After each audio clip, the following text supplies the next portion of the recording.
जय हिंद साथियों, स्वागत है आप सबका एक बार फिर हमारे यूट्यूब चैनल यानी SDV शुभम पर। तो यहाँ पर मैं आप लोगों को आज जो कि विधानसभा चुनाव से संबंधित जितने भी क्वेश्चन हैं यानी उससे संबंधित जितने भी क्वेश्चन हैं और मुख्यमंत्री जो भी चेहरे हैं उनके बारे में मैं आप लोगों को इस वीडियो में बताने वाला हूँ। और इस वीडियो में किस राज्य में किसको कितनी सीटें मिली उसके बारे में भी पूरी जानकारी आप लोगों को इस वीडियो में देने वाला। तो यहाँ पर जो पहला प्रश्न है वो कौन सा है, तो यहाँ पर पहला प्रश्न है 2022 में विधानसभा चुनाव कितने राज्यों में हुआ। तो विधानसभा चुनाव का जो रिजल्ट है वो कल यानी 10 मार्च को आया है। तो यह चुनाव कितने राज्यों में हुआ था, तो इसका जो राइट आंसर है वो क्या हो जाएगा, 5 राज्यों में। तो वो 5 राज्य कौन से हैं, सबसे पहले उत्तर प्रदेश हो जाएगा, पंजाब, उत्तराखंड, मणिपुर और गोवा। इन 5 राज्यों में विधानसभा का चुनाव हुआ था। अगला प्रश्न देखते हैं, 5 राज्यों के विधानसभा चुनाव 2022 के नतीजे कब घोषित किए गए। तो इसका जो राइट आंसर है वो क्या हो जाएगा, 10 मार्च को। यानी विधानसभा चुनाव 2022 के नतीजे 10 मार्च को घोषित किया गया, जो कि 10 फरवरी से मतदान शुरू हुआ और 10 मार्च को सभी राज्यों के नतीजे आए। 10 फरवरी से जो है यानी मतदान शुरू हुआ था और ये 7 चरणों में मतदान हुए थे और इसका जो नतीजा आया है वो किस तारीख को आया, 10 मार्च को। अगला प्रश्न देखते हैं, तो यहाँ पर अगला प्रश्न है 2022 के विधानसभा चुनाव में उत्तर प्रदेश राज्य में किस पार्टी की सरकार बनी है। तो यहाँ पर उत्तर प्रदेश में सबसे ज़्यादा सीटें जो मिली हैं वो मिली हैं भारतीय जनता पार्टी को। तो यहाँ पर विधानसभा चुनाव में उत्तर प्रदेश में भारतीय जनता पार्टी की सरकार बनी है। अगला प्रश्न देखते हैं, तो यहाँ पर अब बात कर लेते हैं कि उत्तर प्रदेश में जो जितनी भी सीटें हैं वह सीटें किन किन लोगों को कितनी मिली हैं।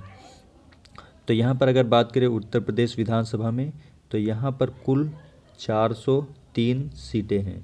कितनी सीटें हैं, 403। और यहाँ पर भारतीय जनता पार्टी को 255 सीटें मिली हैं और बीजेपी गठबंधन यानी बीजेपी को 255 और अपना दल सोनी लाल को 12 और अन्य को 6। तो इस तरह से मिलाकर 273 सीटें पूरी मिली हैं। और अगर बात करें दूसरी पार्टी की जो कि है समाजवादी पार्टी, तो यहाँ पर समाजवादी पार्टी को 111 सीटें मिली हैं और एसपी गठबंधन यानी समाजवादी गठबंधन के साथ कुल कितनी सीटें मिली हैं, तो समाजवादी पार्टी को अकेले 111, राष्ट्रीय लोकदल को 8, अन्य को 6। तो इस तरह से कुल मिलाकर कितनी सीटें हो जाती हैं, 125। तो यहाँ पर बीएसपी यानी बहुजन समाज पार्टी को सिर्फ एक ही सीट मिली है और कांग्रेस की बात की जाए तो कांग्रेस को सिर्फ 2 ही सीटें मिली हैं और जनसंता लोकतांत्रिक पार्टी को भी 2 सीटें मिली हैं। तो ये थी उत्तर प्रदेश की सभी सीटों का वितरण। अब बात करते हैं अगले प्रश्न के बारे में। तो यहाँ पर अगला प्रश्न जो है कि उत्तर प्रदेश राज्य के मुख्यमंत्री कौन बनेंगे। तो इसका जो राइट आंसर है वो क्या हो जाएगा, योगी आदित्यनाथ, जो कि पूर्व मुख्यमंत्री हैं। यानी 2017 के विधानसभा चुनाव जीतने के बाद श्री योगी आदित्यनाथ को मुख्यमंत्री बनाया गया था, तो ये ही दोबारा मुख्यमंत्री बन सकते हैं। तो यहाँ पर योगी आदित्यनाथ गोरखपुर शहर विधानसभा से चुनाव जीते हैं। अगला प्रश्न देखते हैं, 2022 के विधानसभा चुनाव में उत्तराखंड राज्य में किस पार्टी की सरकार बनी है। तो इसका जो राइट आंसर है वो क्या हो जाएगा, भारतीय जनता पार्टी की। तो उत्तराखंड में एक बार फिर यानी दोबारा भारतीय जनता पार्टी की सरकार बनी है। तो यहाँ पर सीटों पर नज़र डालते हैं कि कितनी सीटें हैं। तो यहाँ पर उत्तराखंड विधानसभा में कुल 70 यानी 70 सीटें हैं और यहाँ पर भारतीय जनता पार्टी को 47 सीटें मिली हैं, कांग्रेस को 19 सीटें मिली हैं, बीएसपी को 2 सीटें यानी बहुजन समाज पार्टी को और निर्दलीय इंडिपेंडेंट को 2 सीटें मिली हैं। तो ये था उत्तराखंड का सभी सीटों का वितरण। और आगे प्रश्न देखते हैं,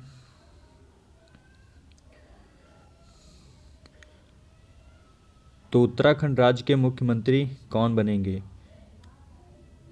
तो इसका जो राइट आंसर है वो यहाँ पर कुछ भी कंफर्म नहीं हो सकता है, क्योंकि पूर्व जो मुख्यमंत्री थे पुष्कर सिंह धामी, तो पुष्कर सिंह धामी थे पूर्व मुख्यमंत्री, और ये इस बार का जो चुनाव इन्होंने विधानसभा में जिस सीट से लड़ा था तो ये सीट अपनी हार गए। तो जो भी मतलब मुख्यमंत्री बनना चाहता है उसे विधानसभा चुनाव का मतलब सीट अपनी जीत होनी चाहिए। तो यहाँ पर मैं आप लोगों को डिटेल्स में बता देता हूँ। मुख्यमंत्री पुष्कर सिंह धामी उधम सिंह राज की खटीमा से चुनाव हार गए हैं।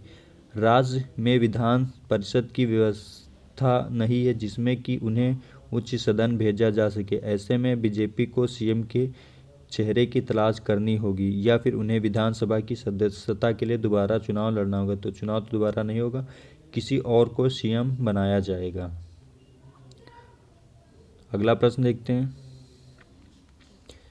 2022 के विधानसभा चुनाव में पंजाब राज्य में किस पार्टी की सरकार बनी है? तो पंजाब में सबसे ज़्यादा सीटें मिली हैं आम आदमी पार्टी को। तो यहाँ पर किसकी सरकार बन जाएगी? आम आदमी पार्टी की, यानी APPP। अगला प्रश्न देखते हैं। तो यहाँ पर है पंजाब की जितनी भी सीटें उसका वितरण देखते हैं। तो पंजाब में कुल 117 सीटें, जिसमें आम आदमी पार्टी को 92 सीटें मिली हैं, कांग्रेस को 18 सीटें मिली हैं, अन्य को 2 मिली हैं और भारतीय जनता पार्टी को भी 2 मिली हैं। SAD यानी श्रोमणी अकाली दल को यहाँ पर 3 सीटें मिली हैं। तो ये थी पंजाब की सभी विधानसभा सीटों का वितरण। अब आगे देखते हैं कि पंजाब राज्य के मुख्यमंत्री कौन बनेंगे।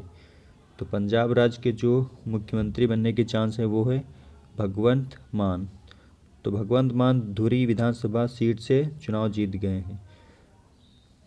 अगला प्रश्न देखते हैं। गोवा विधानसभा चुनाव 2022 में सर्वाधिक सीटें किस पार्टी को मिली हैं? तो गोवा विधानसभा चुनाव 2022 में सबसे ज़्यादा सीटें भारतीय जनता पार्टी यानी बीजेपी को मिली हैं। गोवा की सभी सीटों के बारे में जान लेते हैं कि कितनी सीटें हैं और किन लोगों को कितनी सीटें मिली हैं। तो गोवा विधानसभा सीट यानी लगभग टोटल यहाँ पर 40 सीटें हैं और जिसमें बीजेपी को 20 सीटें मिली हैं और यहाँ पर बहुमत कितना हो जाता है? 21 सीटें, यानी 21 सीटें बहुमत है। तो यहाँ बीजेपी पूर्ण बहुमत में नहीं है, ये किसी से गठबंधन करके अपनी सरकार बना लेगी। और कांग्रेस को यहाँ पर 11 सीटें मिली हैं। IND यानी इंडिपेंडेंट को 3 सीटें मिली हैं, निर्दलीय जिसे बोलते हैं। आम आदमी पार्टी को यहाँ पर 2 सीटें मिली हैं। महाराष्ट्रवादी लोमंतक को 2 सीटें, गोवा फॉरवर्ड पार्टी को 1 सीट, क्रांतिकारी गोवा पार्टी को 1 सीट यहाँ पर मिली। ये सभी सीटें गोवा विधानसभा सीट की बात हो गई। अब अगले प्रश्न देखते हैं। गोवा राज्य का मुख्यमंत्री कौन बनेगा? तो इसका जो राइट आंसर होने की संभावना है वो है गोवा सावंत। गोवा सावंत की सखली सीट विधानसभा सीट से चुनाव जीत गए हैं। ये भी गोवा के पूर्व मुख्यमंत्री थे, तो इनका बनने का पूरा चांस है। तो इसकी वीडियो हमारे चैनल पर बहुत जल्दी आ जाएगी। जिस दिन अनाउंसमेंट होता है कि किस राज्य का कौन मुख्यमंत्री बना है, तो उसके लिए आप लोगों को हमारे YouTube चैनल को सब्सक्राइब कर लें, जिससे आप लोगों को लेटेस्ट अपडेट यहाँ पर मिलती रहेगी। तो अगला प्रश्न है, 2022 के विधानसभा चुनाव में मणिपुर राज्य में किस पार्टी की सरकार बनी है? तो मणिपुर में एक बार फिर भारतीय जनता पार्टी की सरकार बनी है। तो यहाँ की सीटों पर प्रकाश डालते हैं कि किस पार्टी को कितनी सीटें मिली है। तो यहाँ पर आप देख सकते हैं मणिपुर विधानसभा में 60 सीटें हैं, यानी टोटल जो सीटें हैं वो कितनी है? 60। और भारतीय जनता पार्टी को यहाँ पर 32 सीटें मिली हैं। कांग्रेस को 5 सीटें, जनता दल यूनाइटेड को यहाँ पर 6 सीटें मिली हैं और NPF यानी नागा पीपुल्स फ्रंट को यहाँ पर 5 सीटें मिली हैं और नेशनल पीपुल्स पार्टी को 7 सीटें, इंडिपेंडेंट यानी जो निर्दलीय होते हैं उनको 3 सीटें मिली हैं और कुकी पीपल्स अलायंस को यहाँ पर 2 सीटें मिली हैं। अब बात करते हैं मणिपुर की। तो मणिपुर राज्य के मुख्यमंत्री कौन बनेंगे? तो इसका जो आंसर है वो क्या हो जाएगा? N वीरेंद्र सिंह, जो कि पूर्व मुख्यमंत्री हैं मणिपुर के और ये हिंगांग विधानसभा सीट से चुनाव जीते हैं, यानी चुनाव जीत गए तो इनके मुख्यमंत्री बनने का पूरा चांस है। अगला प्रश्न, तो यहाँ पर जितने भी इलेक्शन से संबंधित प्रश्न थे तो आज की वीडियो में बस कंप्लीट हो गए हैं कि किस सीट में कहाँ पर कितनी सीटें किस पार्टी को मिली हैं और किस पार्टी ने जीत दर्ज की है। तो आज की वीडियो में बस इतना ही। मिलते हैं अगली वीडियो में एक नई जानकारी के साथ। उससे पहले अगर आप हमारे यूट्यूब चैनल पर नए हैं तो चैनल को सब्सक्राइब कर लें, जिससे आप लोगों को लेटेस्ट अपडेट मिलती रहेगी जैसे ही मैं कोई वीडियो अपलोड करूँगा। तो आज के लिए बस इतना ही। Thanks for watching.